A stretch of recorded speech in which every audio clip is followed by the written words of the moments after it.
On se retrouve aujourd'hui sur Assassin's Creed Odyssey, qui a lieu en Grèce. Ce jeu est toujours aussi magnifique. Il se déroule à l'époque de la Grèce antique, à peu près 400 ans avant Jésus-Christ, pendant les guerres du Péloponnèse.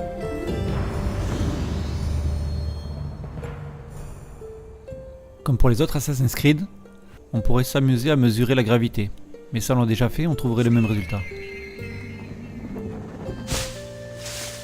On pourrait mesurer aussi la vitesse des bateaux, et on l'a déjà fait, on aurait trouvé la même vitesse que dans Origin. Bonjour, c'est Scientiprof, dans Montrer Démontrer. Les voix ont été comptées et Anaxagore sera ostracisé. Ce qui m'intéresse ici, c'est que l'on croise Anaxagore. Il est ici banni de la ville, car il commence à remettre en question les dieux. Le savoir est la seule richesse de ce monde. Tu n'es pas de cet avis? Bien sûr. C'est la quête du savoir qui m'anime. Donc sur ce point, nous nous ressemblons. En fait, Anaxagore avait remarqué qu'à Syène, en Égypte, le jour du solstice d'été, le soleil pouvait éclairer le fond d'un puits directement.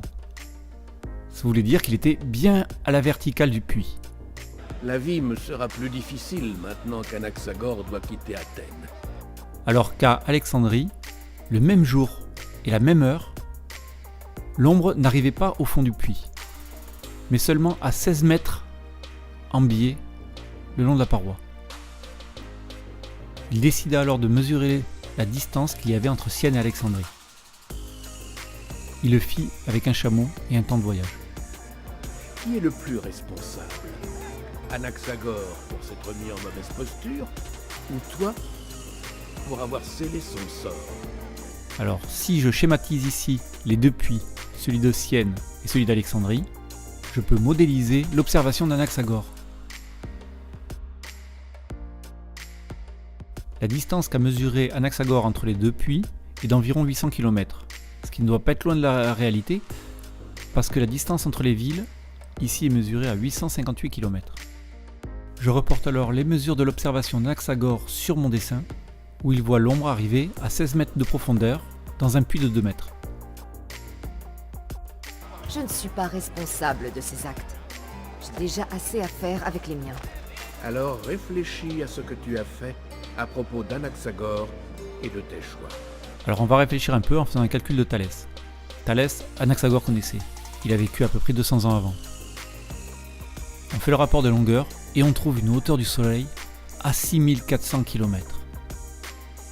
Je souhaitais connaître le sort d'Anaxagore. Voilà qui est fait. Dis-leur que j'arrive. 6400 km, c'est vraiment pas loin. Alors si on prend une montagne située en Colombie, parce que il faut une montagne située entre les deux tropiques, là où passe le soleil, on peut monter jusqu'à 5775 mètres et donc presque toucher le soleil. Non, en fait, c'est pas la même unité, c'est des mètres et des kilomètres.